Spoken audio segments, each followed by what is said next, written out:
الرحمن الرحيم magacayga waxaa la yiraahdaa Carab Calisow Afrax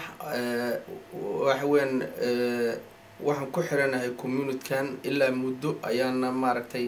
ayaan imaanayay oo waxyaabo badan oo aanan samaysan karin amaanan aniga aanan ku xirin aanan afkayga ku dhamaysan karin afka Ingiriiska lagu dhameeyay iyadoon wax lacaga iyo midna layga qaadin waliba anoo aad u faraxsan ayaa yacniga lay dhameeyay hayeeshee muddo badan xataa ma aanan sugin oo markaan imaado shaqaale dad aad u wanaagsan oo xagga service-ka aad ugu wanaagsan ayaa joogo dadkaas ayaana yacniga wax ii qabtay waana aad bayna ugu mahadsan yihiin waana mid aan ka sheekay karo wanaaga aan u qabo ama ay ii sameeyeen mid aan halka kusoo koobi karo ma ahan marka samadoon waxaan leeyahay ilaahay waxaan uga baryayaa in ilaahay garab galo wax allaale wixii jecel yihiinna ilaahay la qabto samadoon wuxuu community-yaasha kale uga gedisan yahay ama oo magaca Soomaalida ku shaqaysto markaad meelaha kala tagto tiraado waxaan u baahanahay formkan inaad iga caawisaan ama ay buuxisaan ama aad xafiis aadan waca karin numberkiisa aad ii wacdaan waxay ku leeyihiin lacag baad iska bixinaysaa adiga 40 geni ama 20 geni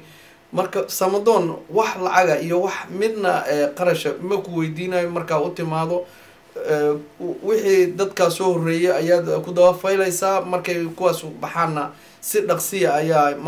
ay hawsha u kala socotaa waxaagina lagu dhameynaa muddo yar oo kooban marka samadoon ma soo koobi karo community-yaasha kale aad buu uga gedisan yahay waana dad khibrad haddaad fiiriso aad iyo aad u leh xagga yacniga dabeecad wanaaga iyo soo dhaweynta iyo maxaa la yiraahdaa xagga service-ka intaba waayo qofku markay shaqada taqaano wax walba isbay u yihiin laakiin markayna aqoonin ay tahay lacag iska aruurso magaca Soomaalidana iskaga shaqayso lacagna iska aruurso waa aad bay u kala gedisan tahay waayo waxaad arkaysaa dad badan oo meelo furtay oo dhahayo waxaana community Soomaaliyeed haddana dantooda kaliya ku wato aan fiirinayn dadka ummadda Soomaaliyeed ay iyagu mas'uul ka yihiin marka waxaan leeyahay samadoon ha jiro hana joogo ilaahayna ha garab galo hawsha ay u haayaan ummadda Soomaaliyeed oo nooc walba leh waxaan jeclahay samadoon inuu yahay community Soomaaliyeed oo bulshada Soomaaliyeed oo nooc walba leh qabaa'il kala nooc walba leh inay kuwa wax u qabtay yihiin oon ahayn heer hebel iyo reer heblow iyo waa magaca Soomaaliya ay wax ugu qabtaan waayo aniga qolo aan xawaay hadda aan iraadiyaa tahay midna layma dhaho community-yaasha qaarkood markaa tagto waxaad arkaysaa kuwa ku dhahayo hoostaas iskala hadlayo laakiin community-kan waa community aad macnaha u furan oo aad u wanaagsan xagga shaqada ay qabanayaan markaad fiiriso xataa waa mid aad ku farxi geliso waayo yacniga soo dhaweynta maxaa la yiraahdaa marka waxa lagu sameynayo habka ay dadku u furan yihiin dad xiran ma ahan oo wajigooda aad ka dareeman karto xanaaq ama xumaan waa dad aad u furan oo aad u wanaagsan waa dad yacniga bulshada say u dhaxgaleen aad u fahmayso haddana yacniga say u fahmayaan habka qodobkay wax kugu qaban karaan iyo qodobkayna wax kugu qaban karin marka hore advice bay ku siinayaan oo waxay ku leeyihiin sidaas wixii aad danahood leeyahay markaad sheegto kabacdi iyo waxay ku leeyihiin saas ayaa nala wanaagsan advice markay ku siiyaan kabacdi ayay haddana waxay gudagelayaan qodobadii ama yacniga wixii ay qaban karaan waxayna qaban karinna marka horeyba advice kaas siinahay community-ka samadoon aad buu u ogyahay aad buuna u yaqaanaa midda kale mid wax weydiiyo wax khidmo ah ama wax fiya midna ma weydiiyo waa community aad iyo aad very good oo aan aad ugu mahadinayo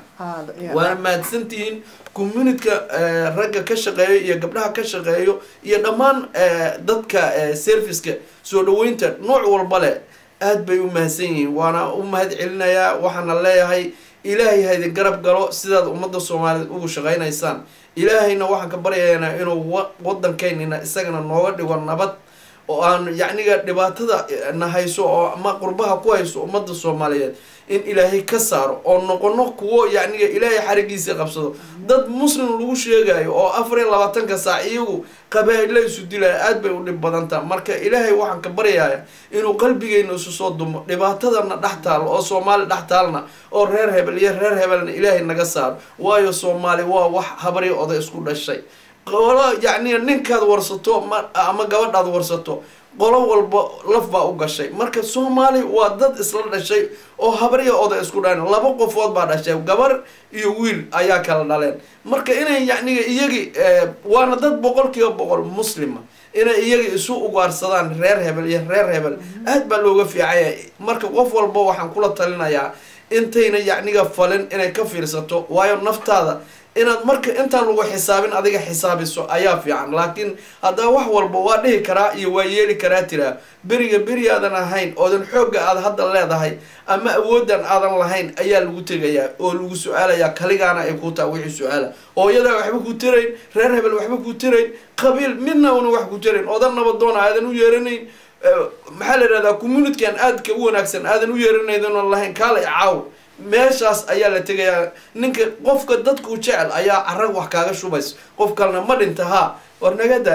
kaasi oo ebedba waxba ma nin jira ma hayn marka Soomaalida warkeeda aan maqlayo dhahayso nin dhintay ama qof dhimatay kobteeda ayaa dhaanto waayo kobtan qof kala si ilanayso way dhimatay nagada waa hadalkeeda halkaas ay lagu aas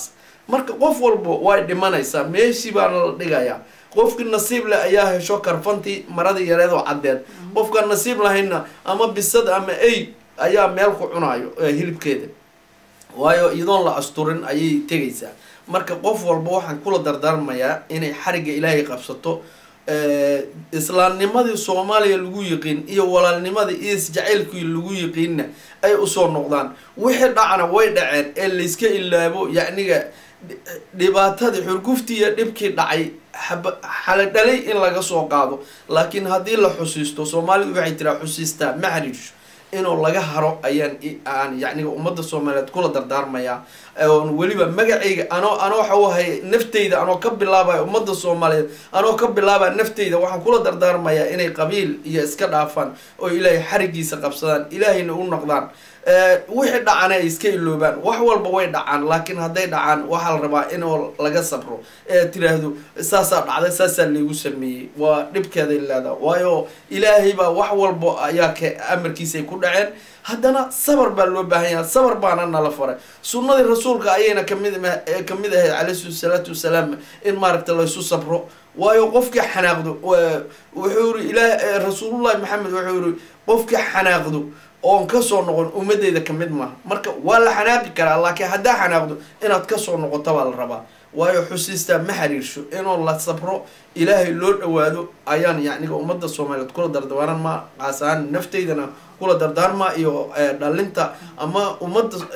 ragga iyo gabdhaha ka shaqeeyo community-kan maxaa la yiraahdaa Samadoon aad baan u mahadsantiin